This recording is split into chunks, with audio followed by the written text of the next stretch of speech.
نبی علیہ الصلوۃ والسلام نے نیک بیوی کی 4 نشانیاں بیان فرمائی۔ پہلی نشانی یہ ہے کہ جب اس کو خاوند کسی بات کا حکم کرے تو وہ اس کے حکم کو مانے، ضد کرنے والی نہ ہو۔ ماں باپ کو اپنی بچیوں کی تربیت کرنی چاہیے اور سمجھانا چاہیے کہ تم نے خاوند کے پاس جانا ہے تو ضد نہیں کرنی، اپنی بات منوانے کی بجائے اس کی مان کر زندگی گزارنی ہے، اس میں برکت ہوتی ہے۔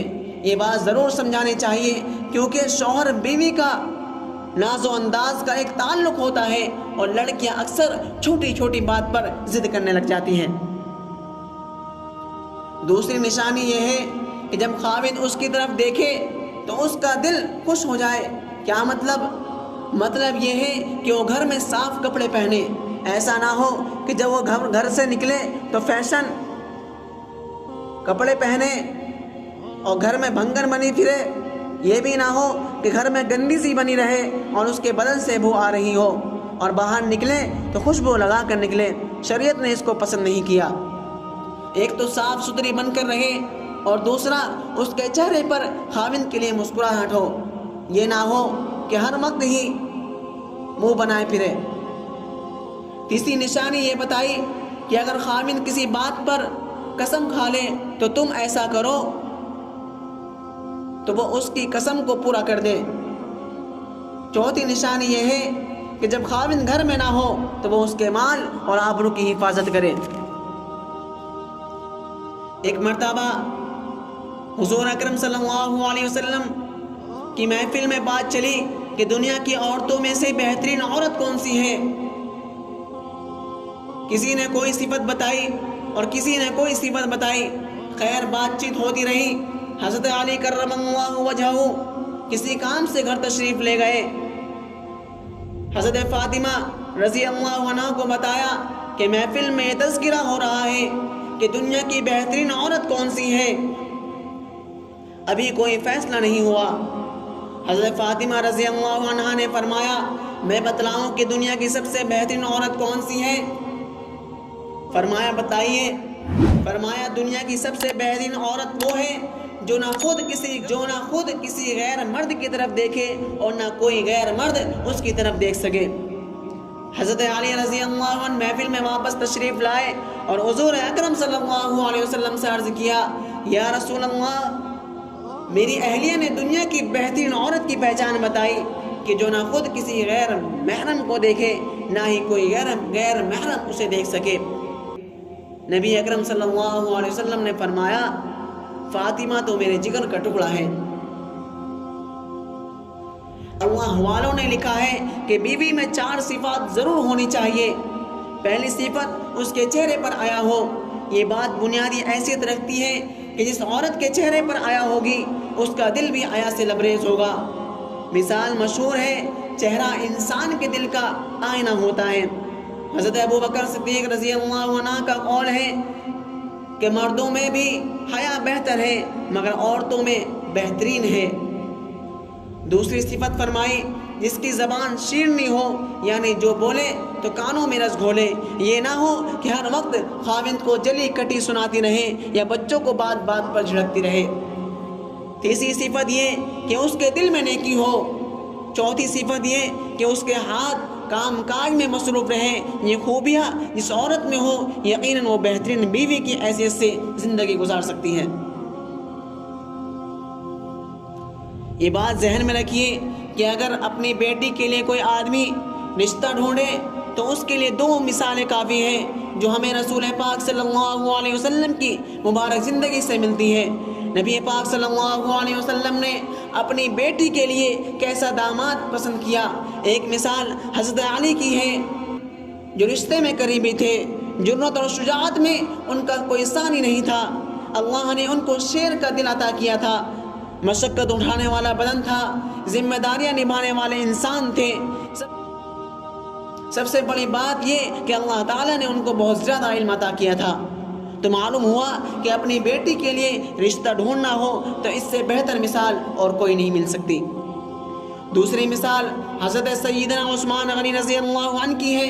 اچھا کاروبار تھا، معاشرے میں عزت کا مقام تھا، اسلام لانے سے پہلے بھی معاشرے کے معزز انسان سمجھے جاتے تھے۔ طبیعت میں نرمی تھی، اس قدر باحیا تھے کہ اللہ کے نبی صلی اللہ علیہ وسلم نے فرمایا کہ عثمان غنی سے تو اللہ کے فرشتے بھی آیا کرتے ہیں، بیٹی کے لیے رشتہ ڈھونڈنا ہو تو اللہ کے نبی صلی اللہ علیہ وسلم نے ہمارے سامنے مثالیں پیش کر دی، اس سے بہتر مثالیں ہمیں دنیا میں کہیں اور نہیں مل سکتی۔ حدیث پاک میں آتا ہے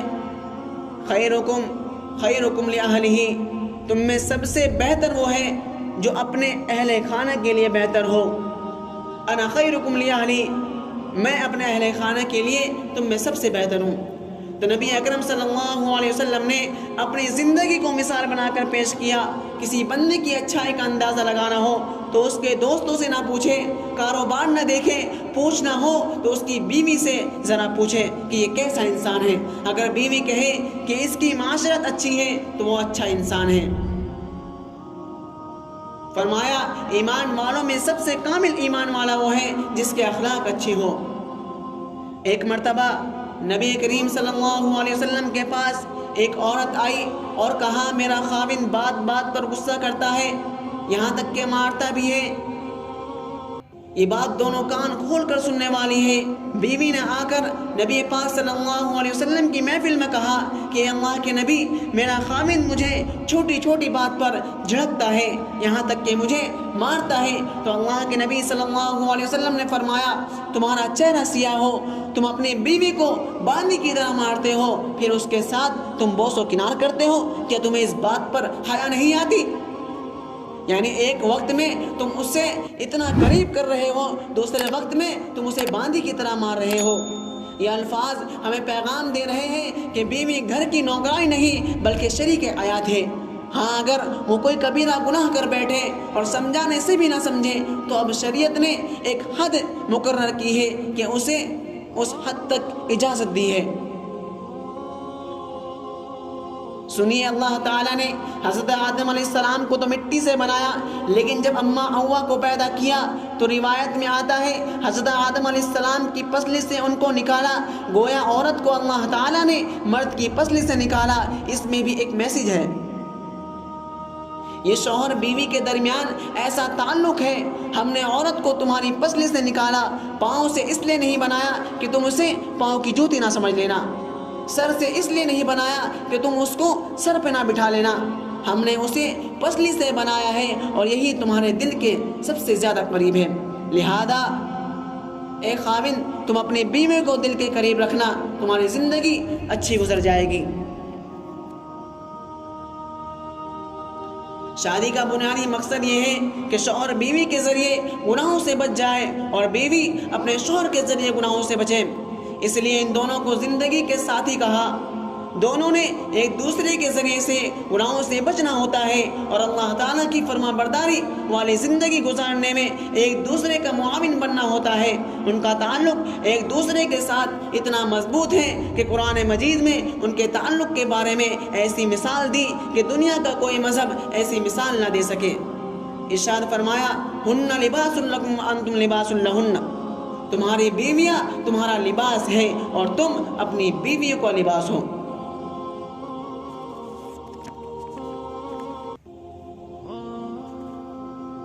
میاں بیوی دونوں کو منفی سوچ سے بچنا چاہیے،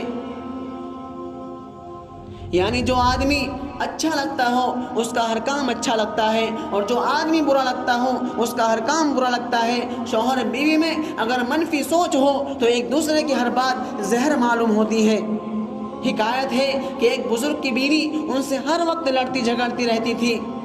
انہوں نے ایک دن دعا کی کہ یا اللہ میرے ہاتھ پر کوئی ایسی کرامت ظاہر فرما جسے دیکھ کر میری بیوی بھی میری عقیدت مند بن جائے۔ چنانچہ قدرت الہی سے انہیں الہام ہوا کہ تم اڑنا چاہو تو تمہیں ہوا میں اڑنے کی کرامت ملے گی۔ اور بزرگ اڑتے اڑتے اپنے گھر کے اوپر سے گزرے، جب شام کو واپس گھر آئے تو بیوی نے آتے ہی کہا لو تم بھی بڑے بزرگ بنے پھرتے ہو، بزرگ تو آج میں نے دیکھے جو ہوا میں اڑتے جا رہے تھے۔ اس بزرگ نے کہا خدا کی بندی وہ میں ہی تو تھا۔ تو بیوی نے فوراً کہا اچھا میں بھی تو سوچ رہی تھی کہ یہ اڑنے والا ٹیڑھا ٹیڑھا کیوں اڑ رہا ہے۔ دیکھا منفی سوچ کتنی بری چیز ہے۔ میاں بیوی کو چاہیے کہ اپنے اندر مثبت سوچ پیدا کرے. میاں بیوی کو چاہیے کہ قدم اٹھانے سے پہلے دیکھ لے کہ راستہ کدھر کو جاتا ہے. جو شخص اپنی بیوی پر احسان کرے گا یقیناً وہ اپنی بیوی کا دل جیت لے گا. تو بیوی کو زور کے ذریعے جیتنے کی کوشش نہ کرے, بیوی کو احسان اور اچھے اخلاق کے ذریعے جیتنے کی کوشش کرے. شادی شدہ زندگی میں سب سے زیادہ نقصان دہ چیز منفی سوچ ہے. دیکھیے سوچنے کے مختلف انداز ہوتے ہیں. میں مثال دیتا ہوں. ایک شاخ پر پھول بھی ہے کانٹے بھی ہے. اے مخاطب, تجھے گلہ ہے کہ پھول کے ساتھ کانٹے ہیں اور مجھے خوشی ہے کہ کانٹوں کے ساتھ پھول بھی ہے. یہ اپنی نظر ہے. کسی کی نظر کانٹوں پر گئی اور کسی کی نظر پھول پر گئی. سچ ہے نظر اپنی اپنی, پسند اپنی اپنی اپنی. حدیث پاک میں ہے کہ جب کوئی بیوی اپنے خاوند کی طرف دیکھ کر مسکراتی ہے اور خاوند بیوی کی طرف دیکھ کر مسکراتا ہے تو اللہ تعالیٰ دونوں کو دیکھ کر مسکراتے ہیں. اللہ اللہ. سیدہ عائشہ صدیقہ رضی اللہ عنہا کی روایت ہے کہ نبی کریم صلی اللہ علیہ وسلم جب بھی گھر میں داخل ہوتے تو مسکراتے چہرے کے ساتھ داخل ہوتے تھے. خاوندوں کو چاہیے کہ دفتروں کے جھگڑے دفتر ہی میں چھوڑ آیا کریں.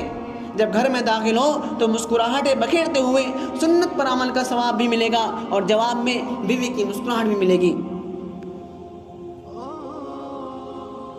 کسی کہنے والے نے کہا کہ مکان تو ہاتھوں سے بن جایا کرتے ہیں مگر گھر ہمیشہ دلوں سے بنا کرتے ہیں.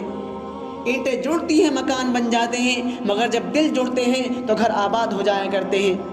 میرے دوستو, ہم ان باتوں کو توجہ کے ساتھ سنیں اور اچھی اس دیواجی زندگی گزارنے کی کوشش کریں. چھوٹی چھوٹی باتیں اپنے گھر میں سمیٹ لیا کریں. عام طور پر دیکھا گیا کہ جب میاں بیوی قریب ہوتے ہیں تو ایک دوسرے سے لڑائیاں ہوتی ہیں. اگر اسی حالت میں خاوند فوت ہو جائے تو یہی بیوی ساری زندگی خاوند کو یاد کر کے روتی رہے گی کہ جی اتنا اچھا تھا, میرے لیے تو بہت ہی اچھا تھا. اگر بیوی فوت ہو جائے تو یہی خاوند ساری زندگی یاد کر کے روتا رہے گا کہ بیوی اتنی اچھی تھی, میرا کتنا خیال رکھتی تھی. ہم بندے کی قدر اس کے قریب رہتے ہوئے کر لیا کریں. کئی مرتبہ یہ دیکھا گیا کہ میاں بیوی جھگڑے میں ایک دوسرے کو طلاق دے دیتے ہیں. جب ہوش آتی ہے تو خاوند اپنی جگہ پاگل بنا پھرتا ہے, بیوی اپنی جگہ پاگل بنی پھرتی ہے. ایسی صورتحال ہرگز نہیں آنے دینی چاہیے.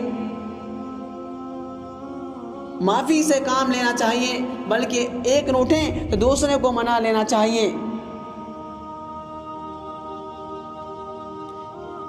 ایک شاعر نے کہا زندگی یوں ہی بہت کم ہے, محبت کے لیے روٹ کر وقت گنوانے کی ضرورت کیا ہے.